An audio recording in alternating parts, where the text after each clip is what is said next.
So sweet. Living in this big blue world with my head up in outer Welcome space. to the Rick Sullivan Show here on WIZM 92.3 FM, 106.7 FM.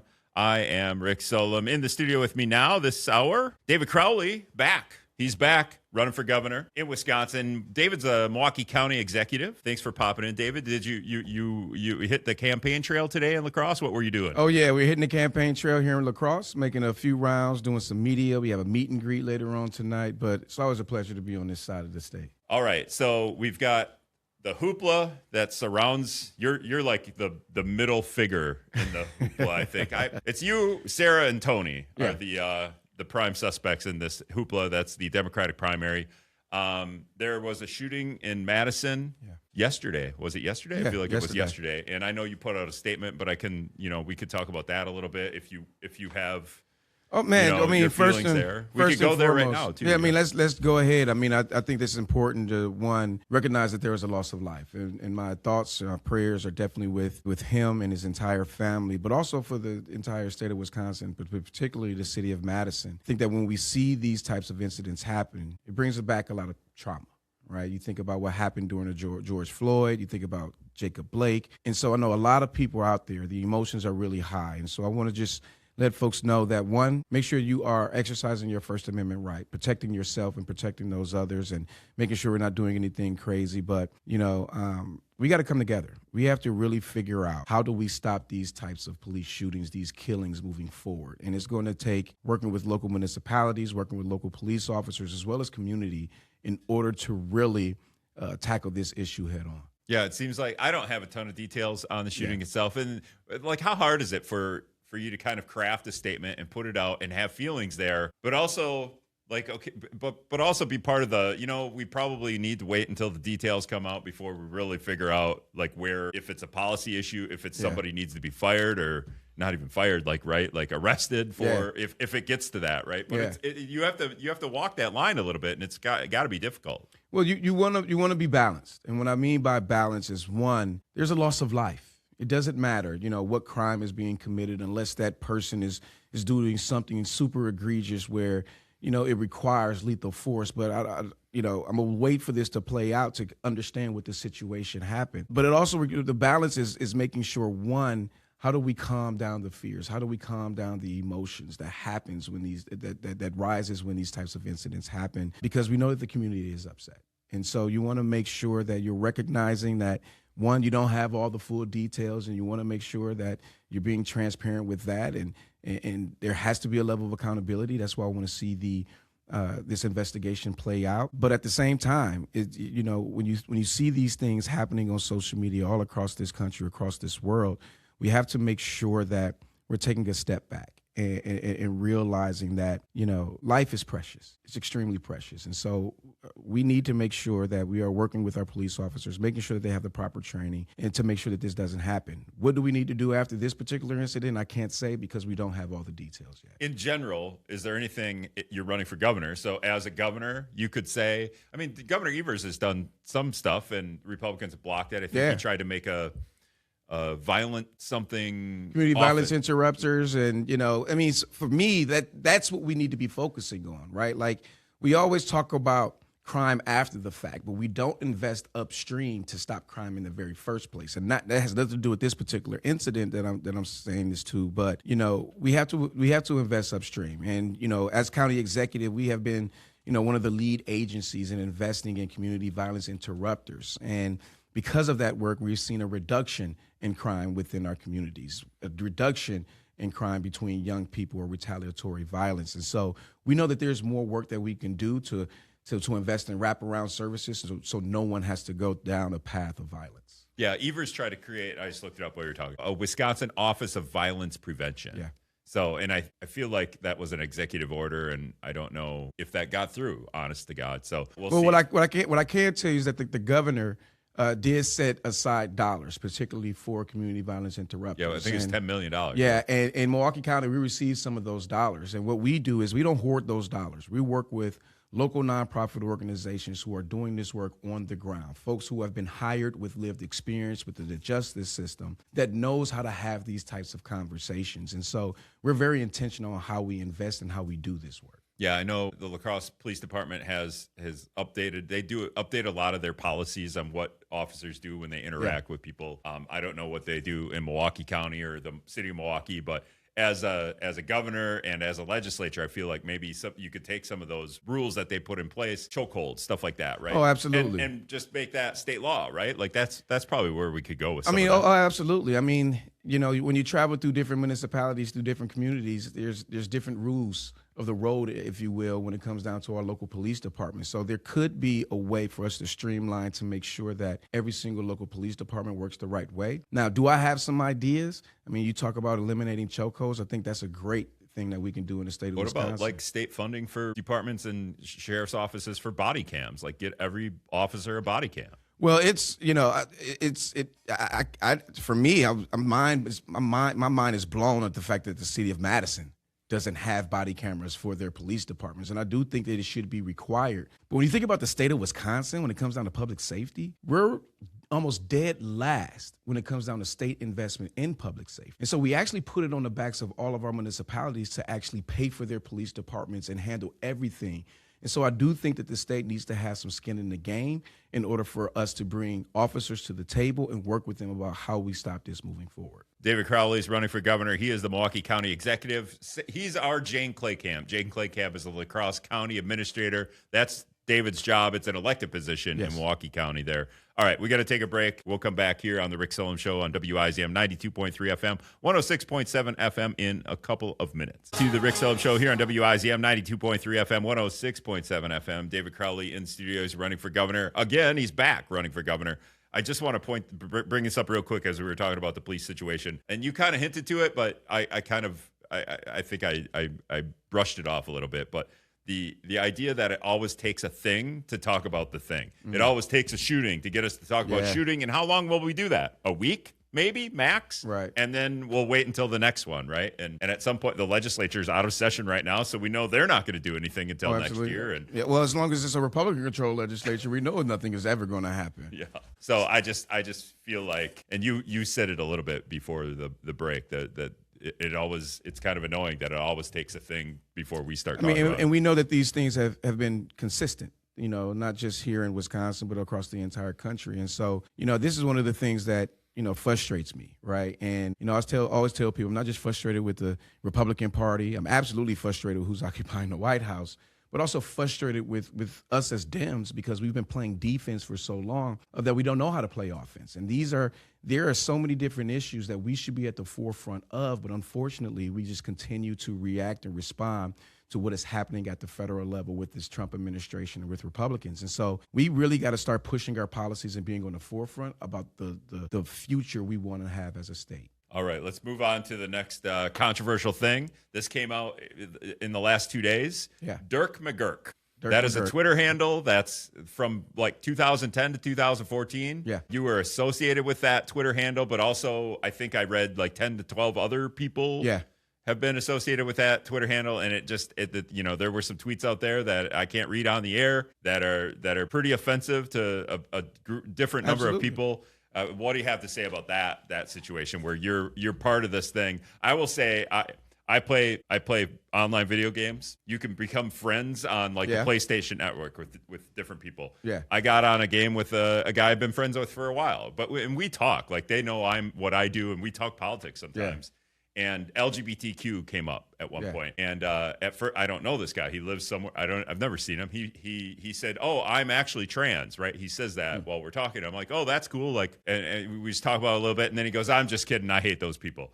And I was like, "All right, well then that once that game was over, I deleted him off my thing, and I never want to talk to that guy again, right? Like, so I just disassociate." In my head, I was trying to relate that to your situation. You're on this Twitter handle with 10, 12 friends or acquaintances. Yeah. I don't know. At some point, if I would have seen those tweets, I would have deleted my ability to be on those and maybe even not talk to those people anymore, or certain people that had those. Right. I guess you don't know who's tweeting that out, but. Well, that's the thing, right? And I want just folks to understand that, you don't know who's putting those tweets out. And so, I condemn all of those, the insensitive, the offensive, and the crude tweets that were on there. And I want folks to understand, there was a bunch of us a part of this. And so, I will own up to what I have done. but I want folks to understand that there are people that I was doing work with that actually had access to this account. And so, I've talked to those individuals. Some of them have already reached out. But at the end of the day, I want this campaign to be focused on affordability. Like, how do we tackle housing? How do we tackle public transportation? How do we make sure that we can raise the minimum wage and hold data centers accountable? Yeah, this isn't a Graham Plattner U.S. Senate scandal, right? Like we had the scandal in Maine where he's literally sexual misconduct against women. And right. This is some tweets that were offensive that you say you weren't a part of. They weren't your tweets. They're not my tweets. And let's, this is when I was in my early 20s, and this is 16 years old. And so, but we are moving forward on what we need to do to make sure that we're talking to voters across this state to win this primary and ultimately defeat MAGA Tom Tiffany. Yeah. So and that's funny you say that. So there's a certain aspect of like, okay, we got to look past that or forgive that, or you were young and dumb, right? To an extent, right? You say you're early 20s. I don't know. You said early 20s, but then you said 16. So I don't know. Maybe some of the other people were. No, it's 16 years old. Oh, 16 years. You were 16 years old when you did this? No, it was 16 years. The tweets 16 years are ago. 16 years old. So these tweets are old enough to drive. That's how old they are. And they're gone, right? Like they're deleted, right? Or are they still up? These tweets are still up because nobody has access to the account at this moment. It's 16 years old, and so I felt responsible to bring it up. The problem I have with stuff like this is we've forgiven people for stuff like this in the past. We forgive the Josh Hader, the Brewers closer. At one point, we went back and found his tweets. It was at that point in time, we were doing that to everybody's Twitter account. So it's kind of eye rolling sometimes to go back and look at that. But I would tell you this, folks who know me know that those aren't the things that I would say. I have worked very well with the LGBTQ plus community, very well with many different groups across Milwaukee County throughout my entire career as a community organizer, legislative staff, a state representative, and as county executive. You mentioned MAGA Tom Tiffany. It's funny you say that because I've been saying that for a while now. Yeah. Nobody is putting that in front of him. Francesca Hong is in the race, and Republicans are going to always put Democratic Socialist in front of her name. Nobody else is really labeled one way or the other, but including Tom Tiffany. He's not going to label himself MAGA, but I think that's interesting you say it like that. But why do you say it like that?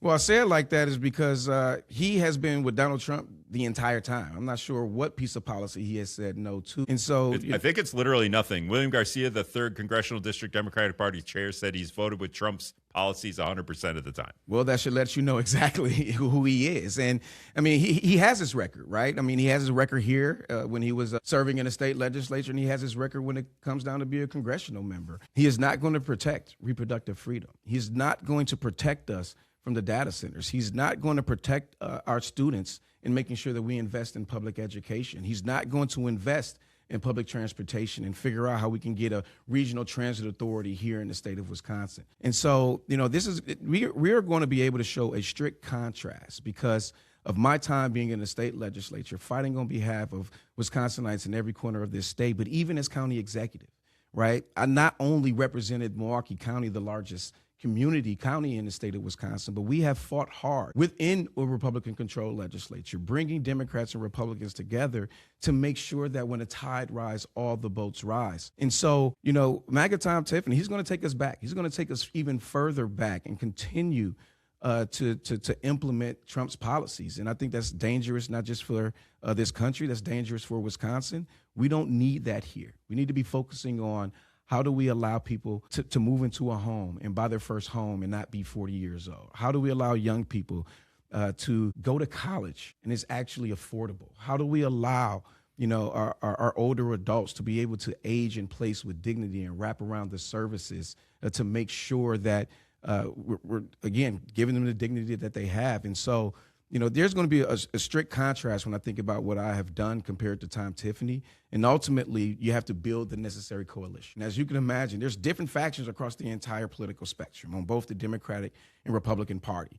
And while we may be fighting, in primaries to win these elections, ultimately, we need someone who can actually bring us all together to make sure that Democrats are in charge. We're pushing good policies, not just for today, but for the long term. That's David Crowley. He's running for governor. He is the Milwaukee County executive. And you mentioned state legislature. You were where and when? I was a state representative. I served in the state legislature from 2017 until I became county executive. I ended that in June of 2020. All right, we got to take a break. You're listening to the Rick Solem Show here on WIZM 92.3 FM, 106.7 FM. If you're north of Alaska, we'll be back in a few. Welcome back to the Rick Solem Show here on WIZM 92.3 FM, 106.7 FM. If you're north of Alaska, David Crowley running for governor. He's the Milwaukee County executive. He's our Jane Claycamp. Jane Claycamp is the La Crosse County administrator. That's his position in Milwaukee County, although it's an elected position. So you're not unfamiliar with having, and you were in the state assembly, so you're not unfamiliar with having to run a campaign. And I made a joke before you ran in here because you brought a couple of people with you, and I go, is any of these people your campaign finance manager? Because can we get them on the air and talk about it? You're back in the race because Sara Rodriguez dropped out of the race because of campaign finance mismanagement. And I don't fault you for dropping out of the race a couple weeks ago because you just saw the numbers and you saw how much money she supposedly had. Yeah. And then when it comes out, she's got like 30 grand. It seems crazy that she didn't have that much money. And then you're like, oh, she wasn't on the top of the mountain that we all thought she was. So I should get back in this race because it's kind of an open field now. Yeah. She was one of the top runners. But walk us through your whole mindset when you hear that news early in the week. And then just like the steps to you making that decision. Yeah, so, we dropped out of the race, and the lieutenant governor actually called me that Sunday before the news dropped on Monday. And was I disappointed? Was I angry? Absolutely. But I told the lieutenant governor. You endorsed her as I well. endorsed her. I endorsed her right after I dropped out. And so when she called me to break the news that it was coming out, I told her, you know what? I'm still with you. And so Monday comes, the press conference happens, and then all of a sudden I start getting all these phone calls, Rick. Grassroots supporters from all across this state reaching out to me saying I needed to get back into this race. And I want you to know, me and my wife, we said absolutely no, because as soon as I got out of the race, I actually bought a vacation to go to Jamaica at the end of this month. And so for all the listeners, please make sure you buy travel insurance because I didn't, because I thought nothing would stop me from going. And so as things began to happen, I feel like you could campaign from Jamaica. Might look bad. Like a Ted Cruz thing comes to mind, or no, I don't need that situation. Is it Doug LaFollette? He was the Secretary of State. Yeah. Didn't he have an Africa vacation planned right during his campaign? It's happened before, and Democrats have won. So I don't know. But I'm not Doug LaFollette. So we, me and my wife, we went back and forth, and Wednesday we said no. We got one more phone call that night, about 11:30 at night. One more thing on the Jamaica. Okay. Is the wife going? Yes, she would have. No, now she's she could not just going. go alone, Dave.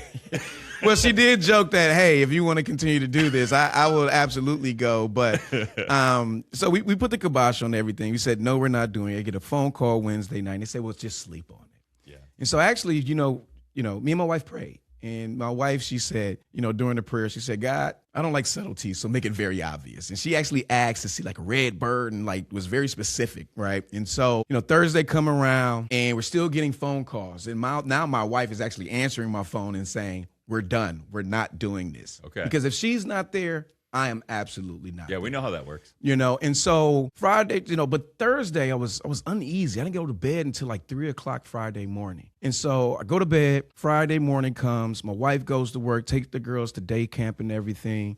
And I'm getting all these phone calls, but I am knocked out sleep, because I had a late night. And so my wife. Because you Milwaukee County executives can just sleep in on a Friday? Man, that's the first time I done slept in a long time. I will tell you that. But my wife, she does outreach. She actually works for an organization called Community Advocates, helping people find rapid rehousing, find homes, working with the homelessness. And so she was actually setting up her outreach table. And as she's setting up her outreach table, what does she see? She sees the red bird that she had prayed. And not even thinking about it, not even 2 minutes later, she gets a phone call that is informing her about the lieutenant governor dropping out. And so my wife then calls my oldest daughter, who's 18 years old, and says, go wake David up right now. And so she wakes me up, and she's like, Mom, I want to talk to you. So I answer the phone. I'm talking to my wife, and my wife is breaking down everything that has happened since I've been asleep. And before I could put a word in, my wife said, you have to get back in this. You have to get back in this race because we have to answer this call.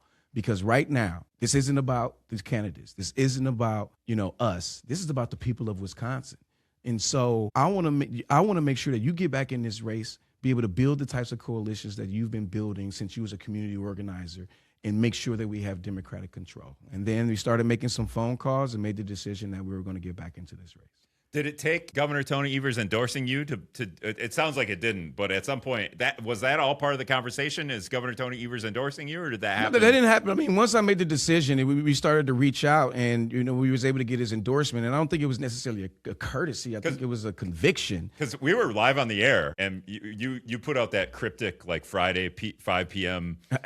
Big news tomorrow. I didn't put it out. The campaign put it out. But me and my guest on Fridays is Chergosky, political scientist. Okay. He goes, well, he ain't going to announce that he's not running tomorrow. I mean, that would be a really dumb tweet to put out. But the rumor also was Governor Tony Evers was going to endorse you. So I don't know at what point you got that news, and then there's no doubt that you're going to run that. It was pretty much that afternoon that I got that call around that, and so did the governor call you? Me and him did have a conversation. Oh, okay, what was that like? You just get that. I'm never going to go into details about my private conversations with individuals, but I will say that it is an absolute honor to receive his endorsement. You're talking about someone who has run and won statewide multiple times, not just as governor, but also as, superintendent of our Department of Public Instruction. And so to have his confidence in me, to his confidence in my judgment, in my leadership, in my ability to coalesce people across the political spectrum in order for us to win, I know that it's not going to come easy. And so we're going to continue to crisscross across the state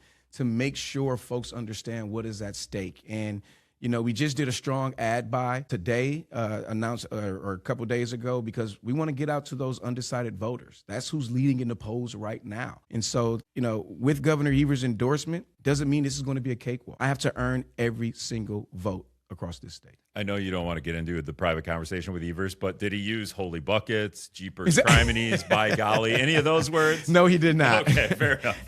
David Crowley, like he said, running for governor. He's got the endorsement of Governor Tony Evers. Probably, I think he's like the most popular politician in Wisconsin. So that's, pretty good endorsement to get. When we come back, I'm gonna talk. I want to talk about like literally the issues, because it's a little bit annoying to me that we got to talk about this. It makes sense. We have to talk about the whole story about Sara Rodriguez, campaign finance mismanagement, and then a couple days later she drops out, and then you make that decision. Okay, I got to get back. We have to tell that story. We have to tell the story about all the other jazz that's happening. But really, it takes focus away from the issues. But we got to do that. We'll do that with David Crowley when we come back. You're listening to the Rick Solem Show here on WIZM 92.3 FM, 106.7 FM. Stay tuned. Welcome back to the Rick Solem Show here on WIZM 92.3 FM, 106.7 FM. David Crowley in the studio with me, and I did say I wanted to talk about the issues, but I have one more thing, David. I just got to vent a little bit. Giannis Antetokounmpo's gone. You're in Milwaukee County. Like, what is that day? So I live in Winona. A little basketball story. I live in Winona, and Winona State was in the national championship for Division II basketball. They lost on a last second, like literally the ball was stolen from the senior superstar point guard at half court. The dude ran in and laid it in at the buzzer to win the national championship. It's like, you'll see it on your timeline every once in a while on social media. And I'm just reminded of that every once in a while. Like, they lost the national title in the worst possible way. And you could go outside that day in Winona and feel the energy of the whole city, like that energy. And I kind of imagine that's maybe what the city of Milwaukee and maybe the whole state, really, the energy. Could you tell, and what was your feelings when Giannis, announced he was, or I guess he got traded, right? So yeah, he got traded. Rick, it was crazy because, I'm a huge Bucks fan. And you'll be surprised at how many people were calling me like, "What's going to happen? What's going to happen?" Like I'm a part of the team or something like that. But I will tell you that, I mean, it's a sad day. It was a sad day, not just for Milwaukee, but for the state of Wisconsin. When you think about Giannis Antetokounmpo, who, as he always talks about, scored that 50 piece, right, in that championship game to deliver the Larry O'Brien trophy back to Wisconsin in over 50 years. And, I just think about the fact that not just him, right, but his family, right, his wife Mariah, and how they, took roots within the city of Milwaukee and gave back to this community. And so, I know I've already seen many posts and talked to my friends about how, when the Bucks play Miami Heat, they're going to be wearing their Giannis jerseys just to show a little bit of love, but he will absolutely be missed. But we got to focus on now rebuilding that team. And, right now we got a hometown hero that actually came back in Tyler Hero. Do we? I feel like we're forced to like Tyler Hero now. I mean, Yeah, the dude was on. going to go to right? He chose not to go to the Badgers, right? I think he went to North Carolina or Kentucky. It was Kentucky, one of the blue superstar teams, right? And now we're like, oh, we got to see. Even you have to play the. Are you playing politics there, David? No, I actually like Tyler, You man. like Tyler. I've actually got a chance to meet him and get to know him. He's invested in because he's from Milwaukee. He's from sure. Yep. The Glendale or Greendale area, and so he has been wanting to invest in the city of Milwaukee, to invest in his hometown. His parents are still there, and they've done incredible work there locally. And so I do think that this is going to bring some level of excitement to the entire state. Well, I mean, we gotta wait. I know we're still, licking our wounds, losing Giannis. But I think this is a great opportunity to focus on what the rebuilding stage look like for the Milwaukee Bucks for the long term, so we can bring home more championships. You're in the county that's got the Bucks. You're in the county that's got the Brewers. I always rip on the shared revenue deal that the state legislature, the Governor Evers, and the Republicans in the legislature couldn't run fast enough to give millions of dollars. They're like, we want to give millions of dollars to the billionaire owner of the Brewers. No, we want to give more money to them. And maybe that comes up like down the road again. But like, what was your overall feelings? Because here in the city of La Crosse, we're closing a library because of funding. We're closing a pool that needs $1 million in repairs. So we're also thinking about building an indoor aquatic center on top of that pool instead. So we have to go to referendum to do that. The city has a projected $8 million budget shortfall for next year. This is all, hey, we could have took some of that Brewers money and gave it to municipalities or public education. And it's just annoying. I know the city owns, or the state owns, the Brewers stadium. Correct. So there's a world here. I asked the Brewers president, hey, if we just gave you the stadium for $1, would you take it? And he said, no, we wouldn't make any money. So there was that. But there's two things happening there at the same time, and it's a little frustrating, I think, to see the city struggle like this. It is absolutely frustrating, and it's not just La Crosse. It's Milwaukee, it's Marinette, it's Green Bay, it's Oshkosh. It's every city here in the state of Wisconsin, because we have a broken state shared revenue system. And many people may not know, but it's over 100 years old. I mean, what business has been doing the exact same thing for 100 years and stayed in business? I can't right? think of one. And so this is unsustainable for us. And so we actually need a permanent fix. Yes, they did increase the shared revenue back in 2023, and it provided some level of relief, but it didn't fix all of our problems moving forward. And so as I travel across the state, especially in rural communities, when you're in Northwest or Northeastern Wisconsin, this is one of the biggest issues that they're facing, because, we've frozen the levy limits. We can't do anything. They can't focus on, infrastructure upgrades because there's no dollars available. And so this is something that we absolutely have to tackle. But let me be very clear. A lot of this is we have to put on the backs of the Republican legislature, right? We have a $2.2 billion surplus. You don't just get that surplus because you're just saving all this money. It's because you're not investing back into local communities. You're not investing into childcare or into our public education system. And so we have to utilize this surplus to provide some level of relief, especially through our public schools, which will naturally ease the property tax pressures. But we need a permanent fix moving forward. We can no longer put a Band-Aid over this broken leg. What do you think of that budget surplus deal that did fall through? Because I can't use that word. I've been mad about the budget surplus since like 2020. Yeah. It's always been between $2 and $7 billion. Yeah.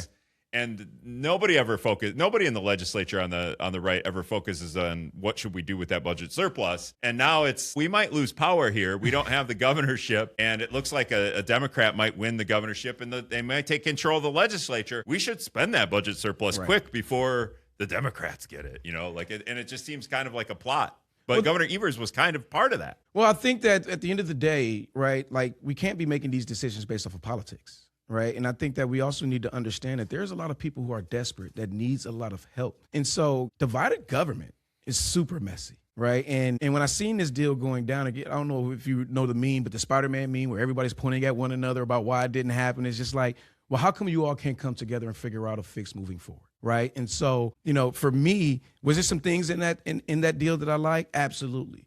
Was there some things in that bill that I didn't like? Absolutely. But what we really need is for both parties to come together, hunker down, sit at the negotiating table with this current governor or the next governor to figure out how we actually spend these dollars. And my hope is that we get that trifecta, because I always believe that Democrats are more prudent with taxpayer dollars than the Republicans are. The state legislature has been out of session since March, save for one day in April. That's kind of the tradition. As a governor, would you have any, maybe we should work in this election year window a little bit more. You talk about the shared revenue or the budget surplus deal. Yeah. Legislature could come back in special session or extraordinary session and do something, but clearly they're not gonna. Well, it's not just about the surplus. I think they need to do that about the data centers too. I mean, the fact that we have no framework in place to protect our water, protect our land, protect our people, we should be up in arms with the state legislature about that, right? And now we're utilizing it as a political football, when in reality we already have these data centers there, and yet there's no protections. And so I do believe, whether we're in an election year or not, we have a job to get done, right? And so I would be calling for a special session or extraordinary session to focus on how we spend these dollars, because we know that so many folks across this state are hurting. Last time you were in here, you kind of made me mad about data centers because you kind of walked the line. I don't know if your opinions change on them, but I'm like, La Crosse County has passed a study committee for a year to look into them. On top of that, they passed the 18-month moratorium. There's a video out there that shows it's a yes-no thing with you governor candidates. I don't know if you were part of that video, but it was, do you support a moratorium of a year or longer? And everybody but Francesca Honk said no. Yeah. She's the only one that said yes. When you were in here last time, you kind of walked the line. You were like, we need them, but we should regulate them. And I don't know if your feelings have changed on that, but like, what's your take? I never said we needed them. I would be very clear about that one. But where I stand on data centers is that data centers are here. Right. And people will say, well, we need a moratorium. OK, that's only for future data centers. But what about the data centers that are currently already built? And we have numerous of data centers that are already being built, because even if you put a moratorium in place, it's not going to stop the data center that's going up in Port Washington. It's not going to stop the data center that's going on in Racine. Right. And so we have to regulate what we currently have on the books. That means that they need to pay 100% for their energy. They need to pay 100% for the clean infrastructure upgrade or grid upgrades. And I actually call it the Beyonce approach. Bring your own new clean energy, right? They need to be focusing on how do you get to 100% clean energy use, so we're not the ones actually bearing the brunt of these costs. And I also believe that these data centers, since they're already here, they should be subsidizing our costs as ratepayers. So we all pay into focus on energy, as an example. And that is used to build clean energy infrastructure across the entire state of Wisconsin, where there's only so many projects that we can do. How about we use as excess dollars to actually buy down the rates of everybody across this state? Okay, so clearly you've been listening to what I've been saying about data centers the last couple of months, because these are a lot of things that I've been saying is, like, not only should they be paying for their power and using the grid, they should be paying more than that, because absolutely, they're not just using the grid, they're kind of abusing the grid at this point. Well, the thing is that we also got to focus on what is the plan in the future, right? Yeah. And I don't think that our utility companies are doing that at all. But also, I think that since they are here, we should have a community benefit agreement too, right? Not just where they're being placed, but for the entire state of Wisconsin, because we're all going to be affected. So we should all get a piece of it. How can we utilize it if they're here? Because they're already here, right? How do you utilize some of the data centers right now to help out small businesses, to help out our school systems, to help out our local municipalities, and really grow our economy if there's an opportunity for us to do that? But we also have to make sure that we're protecting ourselves, protecting our agricultural land, protecting our water, protecting the people as well. And so for me, I want to focus on how do we actually regulate what we currently have right now, because I don't know about any new data centers right now other than the ones that are currently being built. Yeah, I had the data center expert from Clean Wisconsin on earlier this week, and she really kind of broke down how much energy just the one that's operating, that the AI hyperscale data center is what she's talking about. And then there's like 3 in the works, and they're going to use like as much energy as like all of our big cities and stuff like that. It was pretty absolutely stats. And that's why you have to have that plan. Have them subsidize everybody else's rates as well. But yet we have to have a framework, because without a framework right now, we have no protections right now. All right, David Crowley running for governor here in Wisconsin. He's the Milwaukee County executive. I appreciate you coming in, man. Thank you so much. Always a pleasure, Rick. You're listening to The Rick Solem Show here on WIZM 92.3 FM, 106.7 FM. Like I said, UW La Crosse political science professor Dr. Anthony Chergosky will be in here tomorrow. And I think, well, David, you'll hear this too. Cal DeRoy is going to make a stop. She's in La Crosse tomorrow as well. Nice. But I appreciate you coming on, man. Thanks so much. Thank you.